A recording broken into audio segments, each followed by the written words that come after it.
करते चलो सबका भला, जीवन के जीने की ये है कला।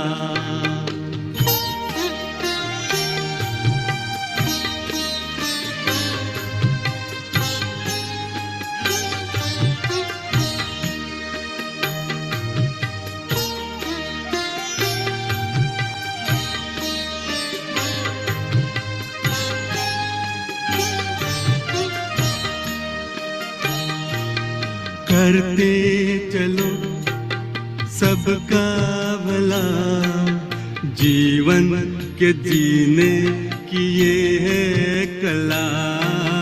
करते चलो सबका भला, जीवन के जीने की ये है कला। करते चलो।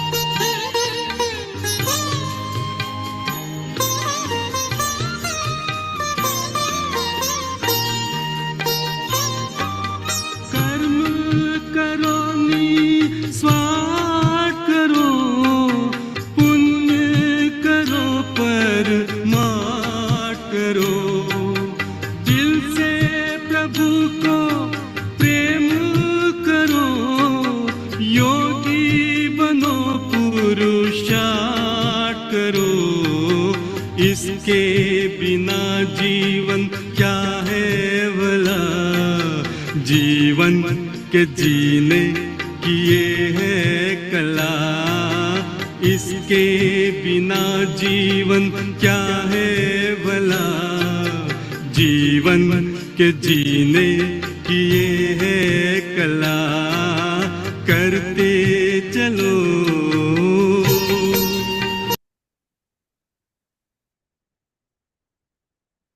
ओम शांति।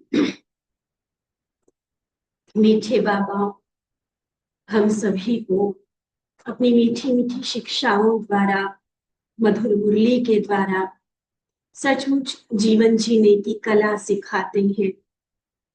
ये तो संसार में करोड़ों लोग हैं जो सिर्फ अपने प्रति या अपनों के प्रति जीते हैं।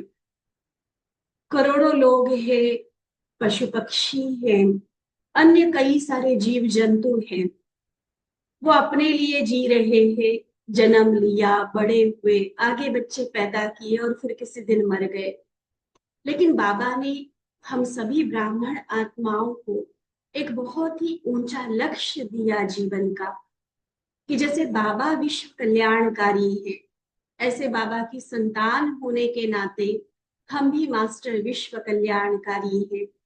हम जहां भी रहते, चाहे मधुबन में सेंटर्स पर समर्पित है, चाहे निमित्त मात्र अपने गृहस्थ में रहने वाले हैं, जो भी ब्राह्मण आत्मा है, ब्राह्मण अर्थात ही कलयुगी शूद्र पने के जीवन से मरकर जिनको एक नया जीवन बाबा ने दिया है, इस जीवन में हमारे कर्म, हमारे संस्कार, हमारे बोल, हमारी सोच, भावनाएं, गुण, कर्तव्य, टोटल सारा जीवन ही बहुत अलग है। इस कलयुगी दुनिया में रहते हुए हम अपने आप को संगम युगी ब्राह्मण कहलाते हैं। और ब्राह्मण माना टोटली अलग, जो दुनिया करती है, जैसा वो सोचती है, जिस तरह से विकारों के गर्त में वो घिरे हुए हैं, हम ब्राह्मण उन चीजों से सेफ हैं। ब्राह्मण बाबा ने हमें बनाया ही इसलिए ताकि हम विश्व का कल्याण कर सके। इसलिए ब्राह्मण जहां कहीं भी रह रहे हैं, हम कोई कर्म बंधन के कारण नहीं रह रहे हैं। किसी के साथ हिसाब किताब चुकतू करना है, या जैसे आम बोली में आता है कि जिसका जहां दाना पानी होगा, ये सारी कर्म बंधनों वाली बात है। कहीं हमारा दाना पानी है, किसी आत्मा के साथ मेरा हिसाब किताब है, इसलिए मैं उस स्थान या उन लोगों के साथ, ऐसा नहीं है।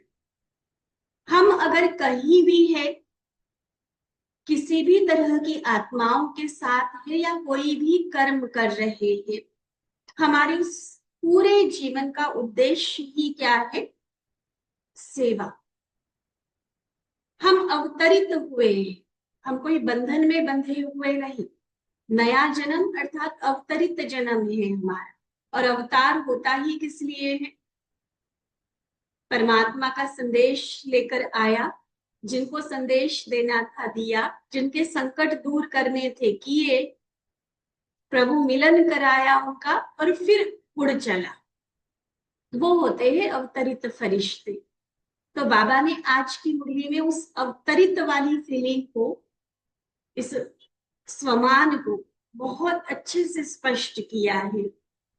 और ये जो स्वमान है हमारा कि मैं अवतरित आत्मा हूं, मैं संगमयुगी ब्राह्मण, सो इस सृष्टि पर अवतार हूं, इस स्वमान की जितनी गहरी अनुभूति में हम जाएंगे, उतना जो हद का मैं और मेरेपन का बंधन है, जो मेरे मेरे के फेरे में हम आ जाते हैं, उससे भी स्वतः मुक्त होते जाएंगे। तो बेहद के मैं और मेरेपन में टिकाने वाली ये विशेष अनुभूति कहे, स्मृति कहे कि मैं अवतरित आत्मा। बहुत अच्छे से बाबा से हम सभी बातों को स्पष्ट रीति समझते जाएंगे। ये आज की मुरली 24 फरवरी 1984 की, ये काफी बड़ी है। इसे हम 3 पार्ट्स में लेंगे ताकि बाबा की बातों को अच्छे से हम समझ भी सके और जीवन में उसे उतार भी सके। तो चले बाबा के सामने एकाग्र होकर बाबा की अति समीपता का एहसास करते हुए, जैसे बाबा की नैनों में मैं आत्मा समाई हुई हूं और मुझे बाबा इन ज्ञान रत्नों से श्रृंगार रहे हैं, मुझे और श्रेष्ठ और विशेष बना रहे हैं। इस फीलिंग के साथ बाबा की यह मीठी मुरली सुनेंगे। मुरली का सार है ब्राह्मण जन्म अवतरित जन्म। ब्राह्मण जन्म अवतरित जन्म। तो अव्यक्त वतनवासी बाप दादा अपने अवतरित बच्चों के प्रति बोले, बाप दादा आवाज में आते सभी को आवाज से परे की स्थिति में ले जाने के लिए। भले बाबा इस साकार दुनिया में, आवाज की दुनिया में आए हैं, लेकिन किस लिए आए? कि हम सभी को आवाज से परे निर्वाण की स्थिति में ले जाने के लिए। व्यक्त देश व व्यक्त शरीर में प्रवेश होते हैं बच्चों को अव्यक्त बनाने के लिए। तो सदा अपने को अव्यक्त स्थिति वाले सूक्ष्म फरिश्ता समझ व्यक्त देह में अवतरित होते हो। ये ना एक बहुत सुंदर बात बाबा ने हम सभी को समझाई है। देखिए, खुद इसका फर्क अनुभव कीजिए। एक होता है कि मैं हूं ही अव्यक्त वतनवासी संपूर्ण फरिश्ता और थोड़ी देर के लिए कर्म करने के लिए इस देह में अवतरित हुआ।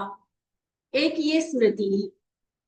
और दूसरा जो मेजॉरिटी बाबा के बच्चे करते हैं, अपने आप को समझेंगे इस साकार दुनिया का निवासी, और जब योग लगाना है बाबा से रुझान करने, तब समझेंगे कि चलो हम इस देह से न्यारे हो रहे हैं, आत्मा अलग हो रही है शरीर से। अब सूक्ष्म वतनवासी सूक्ष्म शरीर धारण करके हम बाबा के पास जा रहे हैं, कभी भोग लेके जा रहे हैं, कभी मिलन मनाने जा रहे हैं, और थोड़ी देर के लिए बाबा से मिलन मनाकर फिर साकार दुनिया में आ गए। कौन सी स्थिति हमारे अंदर ज्यादा शक्ति, ज्यादा पावर भरेगी? एक है कि मैं हूं ही फरिश्ता, थोड़ी देर के लिए साकार वतन में आता, और एक है कि हम साकार वतन में रहने वाले थोड़ी देर के लिए फरिश्ता बनते। पहली स्थिति जो बाबा आज पक्की करा रहे हैं कि ये हमेशा ध्यान पे रहे, हम यहाँ के रहवासी नहीं है। जैसे बाबा इस दुनिया के लिए कहते हैं ये दूर देश है, पराया देश। तो ये हमारी दुनिया, हमारा देश नहीं है। इसे बदलना है, हमें अपना राज्य लाना है। तो हम यहाँ के रहने वाले नहीं है, हम हैं सूक्ष्म वतन, प्यारे बाबा के वतन के रहने वाले, अव्यक्त स्थिति वाले सूक्ष्म फरिश्ता समझ फिर व्यक्त देह में अवतरित होना है। तो इससे ज्यादा समय कहाँ रहेगा हमारा? सूक्ष्म वतन में, फरिश्ता स्थिति की अनुभूति में। तो बाबा कहते सभी अवतरित होने वाले अवतार को इसी स्मृति में सदा हर कर्म करते, कर्म के बंधनों से मुक्त कर्मातीत अवतार हो। आज अवतरित आत्मा की जितनी बातें बताई है ना, अलग से नोट करते जाए। सभी अवतरित होने वाले अवतार को सदा इसी स्मृति में कि मैं अवतरित आत्मा हूं, अवतार हूं, इसी स्मृति में सदा हर कर्म करते, कर्म के बंधनों से मुक्त कर्मातीत अवतार। अवतार अर्थात ऊपर से श्रेष्ठ कर्म करके लिए नीचे आते हैं, रहने वाले सूक्ष्म वतन के सिर्फ बाबा का सौंपा हुआ श्रेष्ठ कर्तव्य करने के लिए थोड़ी देर के लिए टेम्पररी नीचे आते हैं। आप सभी ऊंची ऊपर की स्थिति से नीचे अर्थात देह का आधार ले सेवा के प्रति कर्म करने के लिए इस पुरानी देह में, पुरानी दुनिया में आते, जैसे बाबा आते हैं, लेकिन स्थिति ऊपर की रहती, भले आकर कर्म कर रही है आत्मा शरीर के द्वारा, लेकिन अंदर से क्या है? मैं सूक्ष्म फरिश्ता, स्थिति वही ऊपर वाली अर्श वाली स्थिति, इसलिए अवतार हूं। अवतार सदा परमात्मा का पैगाम ले आते हैं। आप सभी संगम युगी श्रेष्ठ आत्माएं भी परमात्मा पैगाम देने के लिए क्यों अवतरित होते हैं? रहने वाले वतन के, तो इस दुनिया में क्यों आते हैं? परमात्मा पैगाम देने के लिए, परमात्मा मिलन कराने के लिए अवतरित हुए। चढ़ता है नशा इस बात का। बाबा भेजता है मुझे इस दुनिया में कि जाओ मेरे बच्चे, अभी तक जिन बच्चों ने मुझे नहीं पहचाना उनको मेरा संदेश दो, उनका मिलन कराओ अपने परमपिता से। यह देह अब आपकी देह नहीं है, यह देह भी बाबा को दे दी। सब तेरा कहा ना, अर्थात मेरा कुछ भी नहीं, सब तेरा। तो इस देह को सेवा अर्थ बाबा ने लोन में दी है बाबा की, लेकिन मेरे पास क्यों है?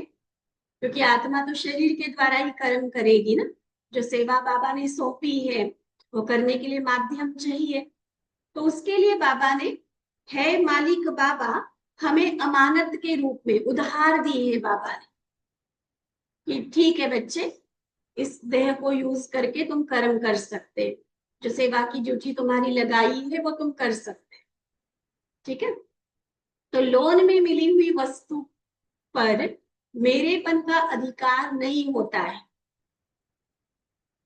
जब देह मेरी है ही नहीं है, बाबा को दे दी, कहा ना तन मन धन सब तेरा, तो तन भी तो कहा ना बाबा कि आपका है। फिर बाबा ने कहा कोई नहीं बात बच्चे, आप ट्रस्टी होकर संभाल।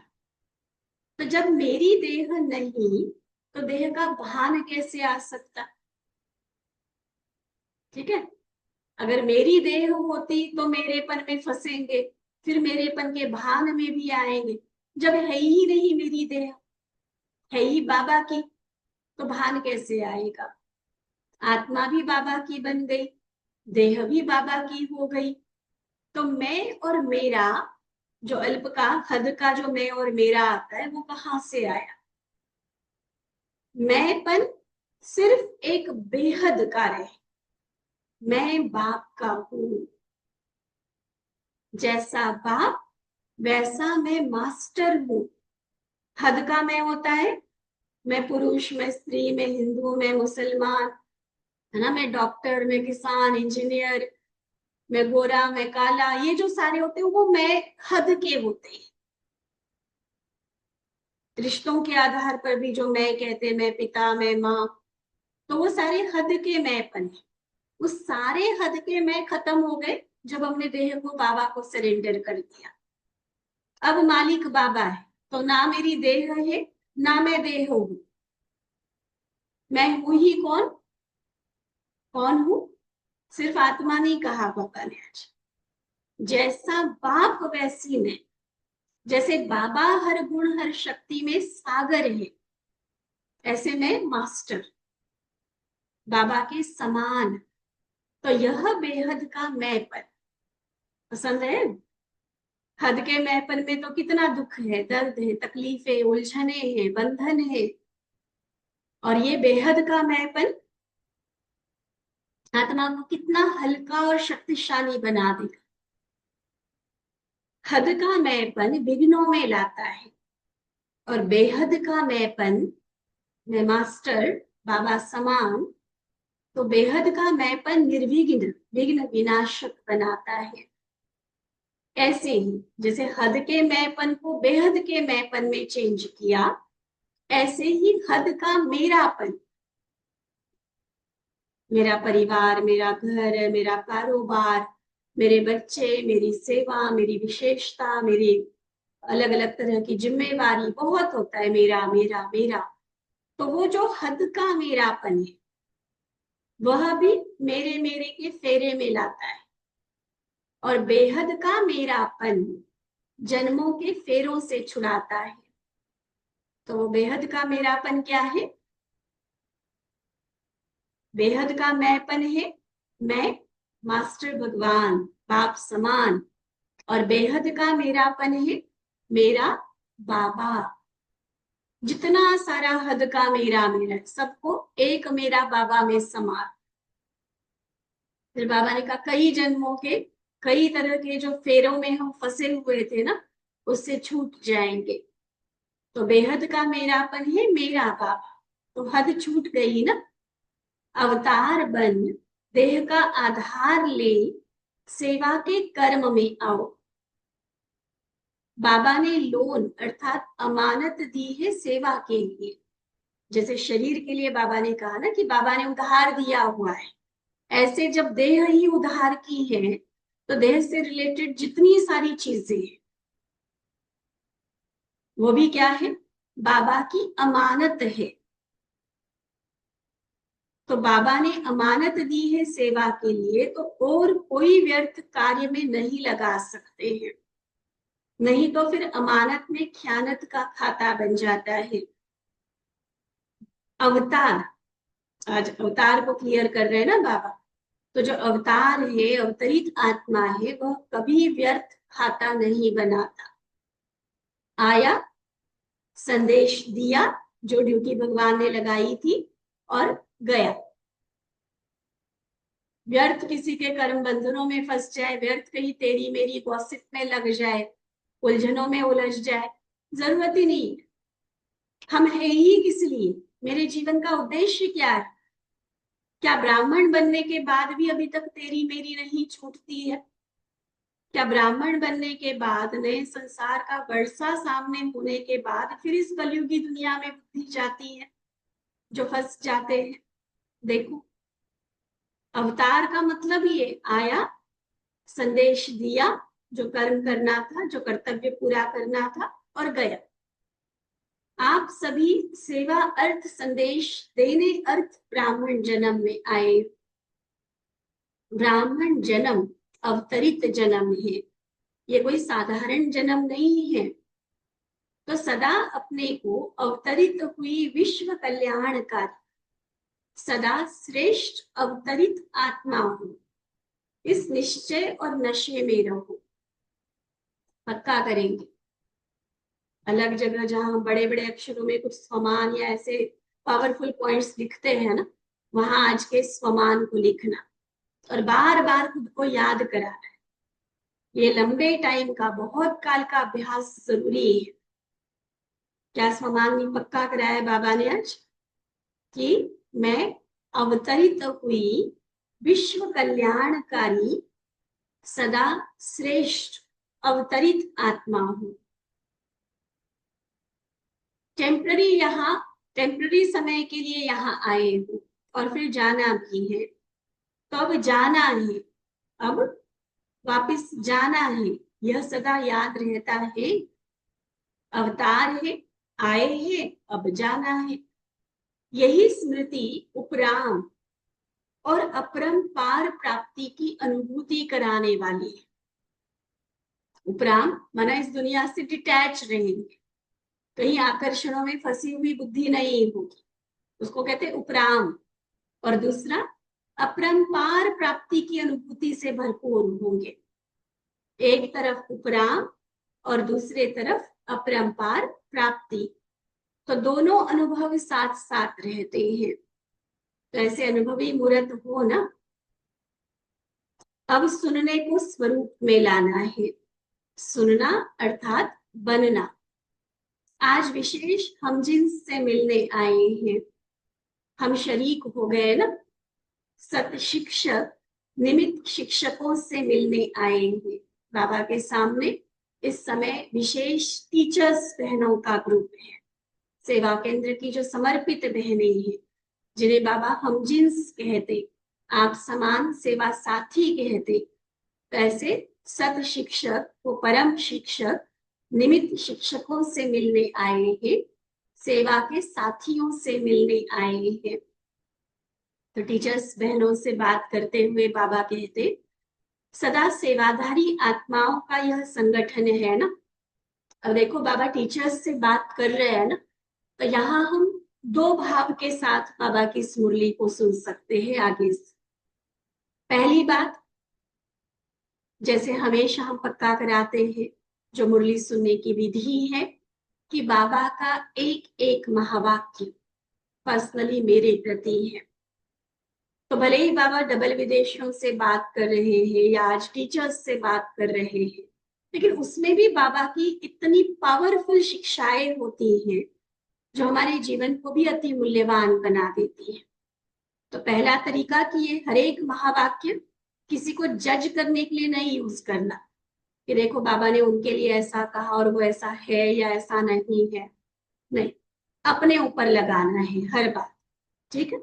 और दूसरा, बाबा सच में जिनके लिए बोल रहे हैं, टीचर्स के लिए बोल रहे हैं, विदेशियों के लिए, कभी मधुबन वासियों के लिए, तो हम इस बात को महसूस करें कि सच में भगवान जो एक ऊंचे पे ऊंची हस्ती है, परम हस्ती, तीनों लोकों में उनसे बड़ा और कोई नहीं है, जो जानी जाननहार है, जो तीनों लोकों की सबकी जन्म पत्री को जानने वाला है, वो भगवान परम पिता, वो परम हस्ती अगर किन्हीं आत्माओं के लिए या आत्माओं के ग्रुप के लिए कुछ महावाक्य उच्चारण कर रहे हैं, उनकी विशेषता का गायन कर रहे हैं, उनकी महिमा कर रहे हैं, तो ये महसूस करने की बात है कि सच में भगवान कितनी ऊंची नजर से उनको देखते हैं। स्वयं भगवान की नजरों में उन आत्माओं का कितना सम्मान है, और फिर उस आधार पर हमें अपने मन में उन आत्माओं के प्रति इतना ही सम्मान क्रिएट करना है जितनी ऊंची नजर से बाबा देखता है उन आत्माओं। मेरी दृष्टि भी उन आत्माओं के प्रति सदा इतनी ही ऊंची होनी चाहिए।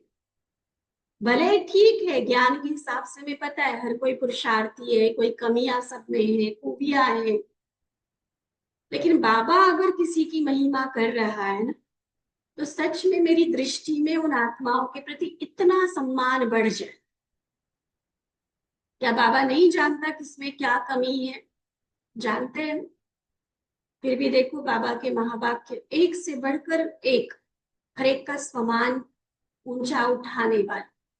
तो हम भी बाबा के समान, अवतरित का मतलब ही ये आया न, कि बाबा के समान मास्टर। तो इस बात में भी हम मास्टर बने।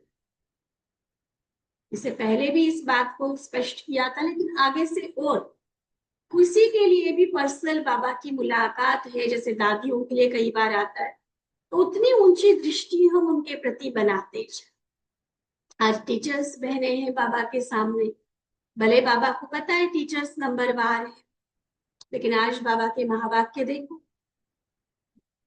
शिक्षाएं भी दी है बाबा ने, उन शिक्षाओं को हम स्वयं के प्रति स्वीकार करें कि ये बाबा ने मेरे लिए कहा है।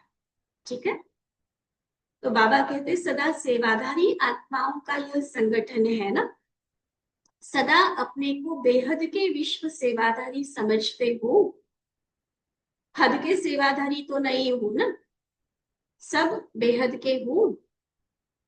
किसी को भी किसी स्थान से किसी स्थान पर भेज दे तो तैयार हो, क्योंकि सेंटर्स की सेवाएं कई बार इतनी ज्यादा बिजी करने वाली होती है, तो धीरे धीरे कई बार जाने अनजाने में उसमें बंध जाती है बहनें। तो बाबा देखो यहाँ पर भी वो प्राण वृत्ति पक्का करा रहे हैं कि मान लो रह रहे वो एक स्थान पर, इंचार्ज हो वहां के, और बाबा या दादी कल आपको कहे कि नहीं कहीं और जाकर संभालो, तो तैयार हो। और ये बाबा ने सिर्फ पूछा नहीं, मुझे याद है 95 या 97 दोनों में से कोई साल था, तो उसमें प्रैक्टिकली बाबा ने ये करवाया था। बड़े बड़े सेंटर्स की बहनों को भी, चाहे साथी बहनें हैं चाहे बड़ी बहनें, इंचार्ज बहनें, सबकी दादी ने ट्रांसफर करवा दी थी, शायद महीने या 2 महीने के लिए वो ट्रांसफर करवा दी थी। कहीं की बहन कहीं, कहीं की बहन कहीं, और अब वहां जाके सेवाएं कर।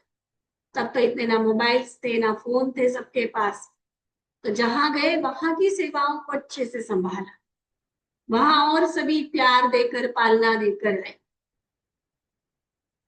तो बाबा पूछते सभी उड़ते पंछी हो, अपने देह के भान की डाली से भी उड़ते पंछी हो, या ये सूक्ष्म चेकिंग वाली बात, या देह भान की डाली कभी कभी अपने तरफ खींचती है। सबसे ज्यादा अपने तरफ आकर्षित करने वाली डाली यह देह का भान है। संबंधों से तो कई बार जब उनका स्वार्थ देखते हैं, धोखा मिलता है, तो कई बार वैसी बुद्धि हट जाती है, लेकिन खुद की देह से, जिस देह में आत्मा 24 घंटे रह रही है, जन्म से लेकर जिसका साथ निभा रही, उसकी आकर्षण सबसे बड़ी है, जो हमें फंसाती है, फेल कर देती है। बाबा कहते जरा भी पुराने संस्कार स्वभाव अपने तरफ आकर्षित करते, माना देह का भान है। ये जो कहते हैं ना मेरा स्वभाव ऐसा है, मेरा संस्कार ऐसा है, मेरे मन में कुछ नहीं है, मेरा भाव गलत नहीं है, बस मेरा ना संस्कार ऐसा है, मेरी रहन सहन ऐसी है, क्या करे मेरी आदत ऐसी है, ये सब देह भान की निशानी। ठीक है, तो अपने आप को भी चेक करते जाएंगे। हम कहीं कभी किसी परिस्थिति में खुद को छुड़ाने के लिए एक्सक्यूज तो नहीं देते, क्या करें बहन जी बचपन से ना मैं ऐसी ही हूँ, ऐसी आदत है मेरी शुरू से, ये भी देह भान है। तो इस डाली से अब उड़ते पंछी बनो, मुक्त हो जाओ। इसको कहा जाता है कर्मातीत स्थिति, कोई भी बंधन नहीं। कर्मातीत का अर्थ यह नहीं कि कर्म से अतीत हो, लेकिन कर्म के बंधन से न्यारे। तो देह के कर्म, जैसे जिसका नेचर होता है आराम से रहना, आराम से समय पर खाना चलना, यह भी कर्म का बंधन अपने तरफ खींचता है। बहुत सूक्ष्मता बाबा बता रहे हैं, क्योंकि ग्रुप ऐसा है ना बाबा के सामने, तो इसलिए मोटी मोटी बहलाने वाली बातें नहीं है बाबा की आज की मुरली में, सूक्ष्म चेकिंग वाली एक स्वभाव संस्कार आदत की बात कही बाबा ने कि हम तो ऐसे ही है करके जो हम बोलते हैं। और दूसरा, ये जो कई बार खुद की ऐसी लाइफस्टाइल बनाई हुई होती है ना, बस आराम से उठो, आराम से रहो, आराम से चलो, खाओ पियो, इसमें भी फिर वो आदतें जैसी जैसी खुद को डाली हुई है ना, वो आदतों का कर्म बंधन भी हमें अपनी तरफ खींचता है। तो इस कर्म के बंधन अर्थात आदत से भी परे, क्योंकि निमित्त हो ना, जब आप सभी निमित्त आत्माएं कर्म के बंधनों से, देह के संस्कार स्वभाव से न्यारे नहीं होंगे, तो औरों को कैसे करें। क्योंकि टीचर्स तो इंजन है, तो इंजन पहले खुद मुक्त हो, खुद की अच्छी गति पकड़ी हुई हो पुरुषार्थ की, तब बाकी जिनके लिए निमित्त बने हैं उनको भी वैसा चला सकेंगे। तो इसलिए बाबा कहते हैं जैसे शरीर की बीमारी कर्म का भोग है, इसी रीति जैसे बीमारी के लिए तो समझ लेते हैं कि ये कर्म भोग है, कहीं ना कहीं पिछले कर्मों का हिसाब किताब है।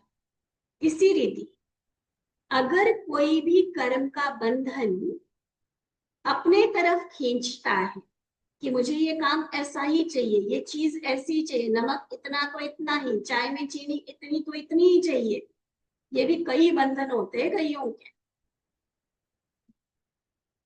तो ये कर्म का कोई भी बंधन अगर अपनी तरफ खींचता है, जैसा मैं चाहती हूँ वैसा अगर काम नहीं हुआ तो डिस्टर्ब हो जाते हैं, कई तो गुस्सा क्रोध में आ जाते हैं, तो ये भी कर्म का बंधन है, यह भी कर्म का भोग है जो विघ्न डालता है। जैसे शारीरिक व्याधि कर्म भोग अपनी तरफ बार बार खींचता है। देखो शरीर में किसी हिस्से में दर्द हो, न चाहते भी क्या होगा, बार बार ध्यान वहां जाएगा, खींचता है। तो दर्द होता है, खींचता है, तो कहते हो ना क्या करे, वैसे तो ठीक है लेकिन कर्म भोग कड़ा है। ऐसे कोई भी विशेष पुराना संस्कार व स्वभाव व आदत अगर अपने तरफ खींचती है तो वह भी कर्म भोग हो गया और उस पर कड़ी मेहनत करने की आवश्यकता है। क्यों वो मेरा संस्कार, क्यों वो मेरा स्वभाव आदत श्रीमत के विरुद्ध मुझे ले जाती है, जो नहीं करना चाहिए वो क्यों करा देती है, क्यों संगठन में वो विघ्न रूप बनती है। बहुत कड़ी मेहनत उसके लिए हमें करनी पड़ेगी, क्योंकि कोई भी कर्म भोग कर्म योगी नहीं बनने देगा। इसलिए इससे भी पार। क्यों क्यों इतनी गहरी बात बाबा बता रहा है, क्यों इतनी सूक्ष्म चेकिंग के लिए कह रहा है? क्योंकि सभी निमित्त आत्माएं हो ना, बाबा को पता है किस सीट पर है बहने, जिम्मेवारी कितनी है। तो सभी नंबर 1 वाली आत्माएं हो ना।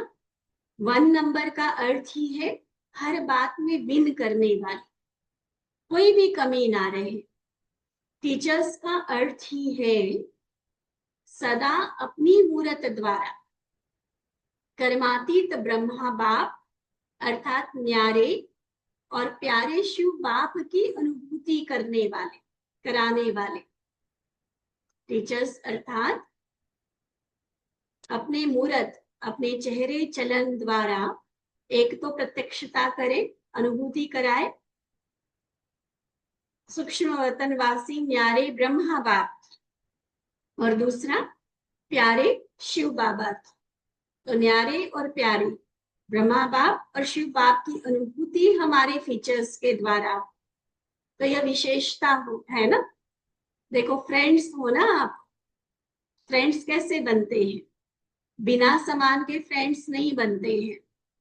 तो आप सब, टीचर्स को बाबा कहते हैं, आप सब बाबा के फ्रेंड्स हो, गॉडली फ्रेंड्स हो। समान होना ही फ्रेंडशिप है। देखो वैसे भी देखो दुनिया में भी, मान लो स्कूल की क्लास ले लो, 40-50 बच्चे एक क्लास में हैं, लेकिन दोस्ती किसके साथ होती है हमारी?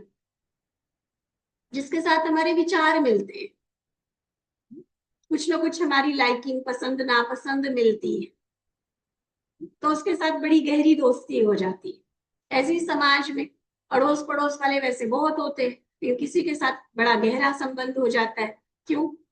वही बात, संस्कार स्वभाव विचार मिलते हैं, तो जहां समानता है वहां फ्रेंडशिप होती है। तो यहाँ भी बाबा कहते कि आप भी फ्रेंड्स हो, तो फ्रेंड्स माना ही समान, बाबा के कदम पर कदम रखने वाले। क्योंकि फ्रेंड्स भी हो और दूसरा संबंध माशुक के आशिक भी तो हो ना। तो आशिक भी क्या करता है, चाहे फ्रेंड्स हो चाहे प्रेमी हो, क्या होता है, हमेशा साथ रहते हैं ना। तो आशिक सदा माशुक के पांव के ऊपर पांव रखने वाले, फॉलो करने वाले, यह रस्म है ना। जब शादी होती है, फेरे जब लेते हैं तो क्या कराते हैं, यही कराते हैं ना। तो ये सिस्टम कहाँ से बनी, कहाँ से बनी ये सिस्टम? आप लोगों से बनी है। आपका है बुद्धि रूपी पांव, और उन्होंने फिर स्थूल पांव समझ लिया है। जैसे वो पति के पीछे कदम कदम पत्नी चलती है, फिर दुल्हन चलती है। तो हर संबंध से विशेषता का संबंध निभाने वाली विशेष आत्माएं हो। ठीक है, इतना विशेष बाबा समझते हैं हमें।